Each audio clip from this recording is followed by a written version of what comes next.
love, the world would never be the same. Angels sing, glory, peace on earth. 청소년 매일 성경 묵상을 돕는 묵상 코치입니다. 함께 읽고 나눈 말씀은 누가복음 12장 49절에서 59절까지 말씀입니다. 49절에서 59절 읽겠습니다. 나는 세상에다가 불을 지르러 왔다. 불이 이미 붙었으면 내가 바랄 것이 무엇이 더 있겠느냐. 그러나 나는 받아야 할 세례가 있다. 그 일이 이루어질 때까지 내가 얼마나 괴로움을 당할지는 모른다. 너희는 내가 세상에 평화를 주러 온 줄 생각하느냐. 내가 너에게 말한다. 그렇지 않다. 도리어 분열을 일으키러 왔다. 이제부터 한 집안에서 5 식구가 서로 갈라져서 셋이 둘에게 맞서고 둘이 셋에게 맞설 것이다.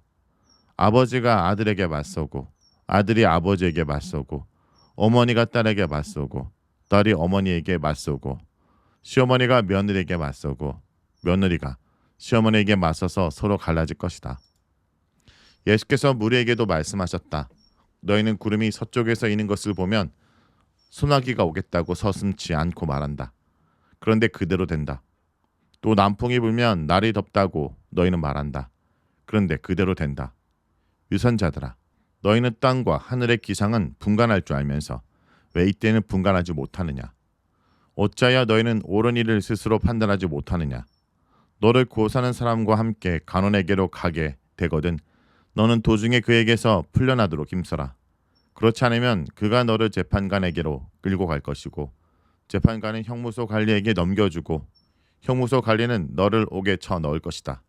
내가 너에게 말한다. 너희가 그 마지막 한 푼까지 다 갚기 전에는 절대로 거기에서 나오지 못할 것이다. 여러분은 불하면 어떤 느낌이 드나요? 뜨겁고 강렬하고 무섭기도 합니다.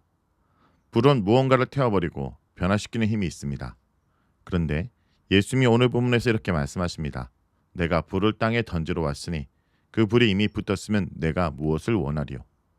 예수님이 불을 던지러 왔다니 이것이 무슨 말씀일까요? 우리가 아는 예수님은 사랑과 평화의 왕이신데 왜 불을 던지시러 왔다라고 말씀하실까요? 게다가 이어진 말씀을 보면 예수님은 세상에 평화를 준 것이 아니라 오히려 분쟁을 일으키러 왔다라고 말씀하십니다. 이 말씀을 들으면 당황스러울 수 있습니다. 예수님은 우리가 서로 사랑하고 화해하고 하나 되길 바라시는 분이 아니실까요? 그런데 왜 갈등과 불을 이야기하실까요? 오늘 우리는 이 말씀을 통해 예수님의 진짜 메시지가 무엇인지 그리고 우리 삶에 어떻게 적용할 수 있을지 살펴보기 원합니다. 먼저 예수님이 말씀하신 불이 무엇인지 보겠습니다. 성경에서 불은 여러 가지 의미로 쓰이지만 가장 중요한 이미지는 심판과 정화입니다. 심판의 불로 성경은 하나님의 심판을 말합니다. 구약에서 하나님은 죄를 심판하실 때 불을 사용하셨습니다. 예를 들면 소돔과 고모라가 유황불로 심판을 받았습니다. 예수님이 불을 던지러 오셨다는 것은 죄를 심판하시고 이 세상의 부패함을 태워버리겠다는 의미입니다. 또 불은 정결의 의미가 있습니다. 불은 또한 금속을 재련하듯 불순물을 태워 깨끗하게 만드는 역할을 합니다. 예수님이 오심으로 인해 사람들의 진짜 신앙과 가짜 신앙이 드러나게 되고 하나님의 백성이 깨끗하게 정결해집니다. 그러므로 예수님이 오셔서 불을 던진다라는 것은 우리의 신앙이 진짜인지 가짜인지 드러나게 되고 죄가 드러나며 하나님의 심판이 임하게 된다는 뜻입니다. 예수님은 이어서 이렇게 말씀하십니다. 내가 세상에 화평을 주러 온 줄 아느냐? 내가 너에게 이르노니 아니라 도리어 분쟁하게 하려미로다. 우리는 예수님이 화평을 주러 오셨다 생각하는데 왜 예수님은 분쟁을 일으키러 왔다고 하셨을까요? 예수님이 오시면 사람들이 예수님을 받아들인 자와 거부하는 자로 나뉘게 됩니다. 어떤 사람은 예수님을 믿고 따릅니다. 하지만 또 어떤 사람은 예수님을 거부하고 대적합니다. 그래서 예수님을 믿는 사람과 믿지 않는 사람 사이에 갈등이 생길 수밖에 없습니다. 가족 안에서도 이런 일이 일어날 수 있습니다. 예수님을 믿기로 결단한 사람이 가족들에게 핍박하는 경우가 있습니다.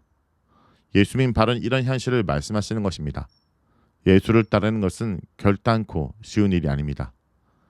때때로 고난과 갈등이 따릅니다. 하지만 중요한 것은 예수님은 이런 고난을 통해 우리를 연단하시고 참된 믿음을 가지게 하신다는 것입니다. 오늘 말씀을 통해 우리는 예수님은 우리 삶을 진정으로 변화시키는 분임을 알 수 있습니다. 예수님을 믿으면 우리의 가치관이 바뀝니다. 세상의 방식이 아니라 하나님 나라 방식을 따르게 됩니다. 그러면 자연스럽게 세상과 충돌이 일어납니다. 하지만 그것이 바로 예수님이 우리를 변화시키는 과정입니다. 그러므로 우리는 예수님을 따를 것인가 세상을 타협할 것인가 선택해야 됩니다. 예수님을 따른다는 것은 결코 쉬운 일이 아닙니다. 때로는 사람들에게 이상한 사람의 취급을 받을 수도 있고 친구들에게 따돌림을 당할 수도 있습니다. 하지만 중요한 것은 우리가 누구를 더 두려워해야 하냐는 것입니다. 오늘 말씀을 놓고 기도하겠습니다. 주님, 예수님이 불을 던지러 오셨다는 말씀을 묵상합니다. 저는 때때로 신앙을 타협하며 살 때가 많았습니다. 하지만 이제는 예수님의 불이 저 안에 타오르기 원합니다. 주님, 세상과 충돌이 있을 때 두려워하지 않게 하여 주시고 예수님을 따르는 길을 끝까지 걸어갈 수 있도록 힘을 주시옵소서. 가족과 친구 사이에 예수님을 전하는 것이 어려울 때 주님을 더욱 의지하게 하여 주옵소서. 예수님의 말씀을 따르며 살게 하여 주시고 하나님의 기준을 놓치지 않게 하여 주옵소서. 오늘도 제 안에 성령의 불이 타오르게 하시고 진짜 살아있는 신앙으로 살아가게 하여 주옵소서. 예수님의 이름으로 기도합니다.